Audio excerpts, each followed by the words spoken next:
রাস্তা থেকে তুলে নিয়ে যাওয়া হচ্ছে। এই যে শ্রমিকদের পক্ষে কথা বলায়, মেহনতি মানুষের পক্ষে কথা বলায়, এই কথা বলা আমরা অব্যাহত রাখবো, চলমান থাকবে।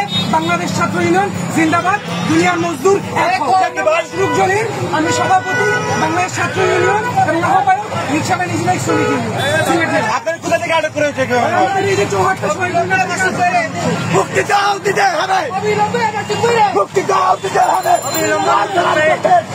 সিলেট জেলা সংসদের সভাপতিকে শ্রমিকের রিক্সা শ্রমিকের 11 দফা দাবিতে সংহতি রাখায় গ্রেফতার করে নিয়ে যাওয়া হচ্ছে এই প্রশাসনের। আমি শাহিন ফকির, আমি বাংলাদেশ ছাত্র সিলেট জেলা সংসদের সাধারণ সম্পাদক।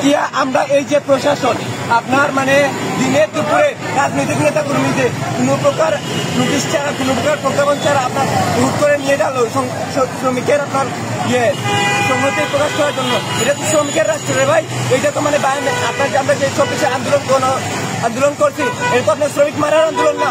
আপনি আমার নেতারা কেমনে ধরে নিতে পারেন না? আমরা তো কোনো ধরনের বিশৃঙ্খলা করি নাই। সংবাদ বিজ্ঞপ্তির মাধ্যমে পুরোটাই মানে ডিজাস্টার বলবো। আমাদের মাথার আসলে ওইরকম ভাবে মানে একটা দাম সেট হয়েছে আমাদের পড়ালেখা দিয়ে, এবং সেই পড়ালেখার ভিতর আপনি কি কখনো সুমন ভাইয়ের বাসায় যে যদি বলেন আপনাকে আমি ধরে নিয়ে যাবো, ভাই কি বের হবে? উনি নিজে একজন অ্যাডভোকেট, ওনার একটা রাজনৈতিক ক্যারিয়ার আছে, রাজনৈতিক বোঝাপড়া আছে। তো আপনাকে তখন কি করতে হবে? ছলের আশ্রয় নিতে হবে, চাতুরির আশ্রয় নিতে হবে। আপনি চাতুরি দেখাইছেন, উনি ভীষণ ভদ্র মানুষ দেখায়, উনি হয়তো বুঝেও হইতেছে সেই চাতুরির ভিতরে গেছেন, গেলে তো যাবেন, তাদের জীবনই তো এটা। আগামী দিনে কর্মসূচি কি এবং কি মুক্তি যদি না হয়? দেখেন, এইগুলো আমাদের ইনার ফোরামের ব্যাপার, কারণ আমরা আসলে এই মুহূর্তে কাউকেই বিশ্বাস করতে পারছি না।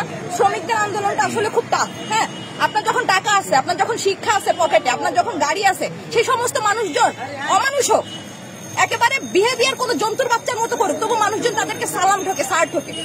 দুনিয়ায় কষ্টে থাকে হইতেছে শ্রমিকেরা। আমাদের আন্দোলনে আমাদেরকে আশ্রয় দিলেন, আমাদের অনেকের গায়ে বুলেট লাগবে, তারা এসে এরকম ছো মেরে চলে গেলেন নিজেদের গায়ে বুলেট নিয়ে। সে কিন্তু এই চিন্তাও করে নাই যে পরবর্তীতে তার আসলে এই চিকিৎসাটা করাবে কি।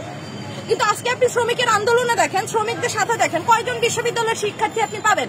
শিক্ষার্থীরা পর্যন্ত এখন মাথা বেঁচে দিয়ে বসে আছে। মানে আপনি আর কাদেরকে ভরসা করবেন? একটা সময় তো বলা হয়তো ওকে রাজনৈতিক নেতারা বিক্রি হয়, শিক্ষার্থীরা হয়তো হবে না। এই 1 বছরে কি আপনারা দেখলেন না যে প্রাইভেট পাবলিক সব জায়গায় শিক্ষার্থীরা বিক্রি হয়ে গেছে? এদের ভিতরে একটা অংশ এখন ক্ষমতার তোষণ করে, এদের ভিতরে একটা অংশ যে ছল চাতুরি করছিল এখন বের হয়ে নিজেদের রাজনৈতিক পরিচয় দেয়। যারা রাজনীতি চাই নাই, যারা সব জায়গায় অরাজনীতি থাকুক, বিরাজনীতি থাকুক চাইছে, তারা এখন সব থেকে বড় রাজনীতিবিদ হয়ে গেছে। তা আপনি বাটপারদের ভরসা করবেন কিভাবে? আপনার পরিচয়টা? আমি নাজনীন লিজা, আমি ইংরেজি বিভাগে পড়াশোনা করছি। আমার সেশন 2018-19 শাহজালাল বিজ্ঞান ও প্রযুক্তি বিশ্ববিদ্যালয় সিলেট। আচ্ছা, আমি ছাত্র ইউনিয়ন, আমি যখন ক্যাম্পাসে আসছি তখন ছাত্র ইউনিয়ন ছিল না। তো আমার ওদের সাথে সাংগঠনিকভাবে আমি কোনো কিছুই করতে পারি নাই। বেসিক্যালি ছাত্র ইউনিয়নের নেতাদের সাথে আমার পরিচয় 24-এর আন্দোলনের 2 থেকে 3 মাস আগের থেকে, এবং আমার নিজস্ব যে বোঝাপড়া ছিল বা রাজনৈতিক সচেতনতার জায়গা ছিল, সেখানে আমার কিছু ইভালুয়েশনও ছিল বামপন্থী রাজনৈতিক দলগুলো নিয়ে। সেখান থেকে ছাত্র ইউনিয়ন মানে তাদের আমার যে অবজারভেশন ছিল সেই জায়গার সাথে অ্যালাইন করে। তো আমি মনে করেছি যে একজন সচেতন শিক্ষার্থী হিসেবে আমি চুপ করে থাকা মানে হইতেছে রাজনীতির পার্ট না হওয়া, কিন্তু তাতেও আসলে কিছু হয় না। আবার আমার যেই বোধটা আছে বা আমি যে চিন্তাটা করতে পারি, সেটা একা একা কথা বলে আসলে কিছু হয় না। আমার একটা সংগঠনের সাথে থাকা উচিত, যেই সংগঠনের ফাইট আমার ফাইট, আমি সেই ফাইটটাকে অন করি এবং সেই ফাইটটাকে এগিয়ে নেওয়ার জন্য আমি ভবিষ্যতেও কাজ করব। সেই জায়গা থেকে আমি বাংলাদেশ ছাত্র ইউনিয়নকে বেছে নিয়েছি।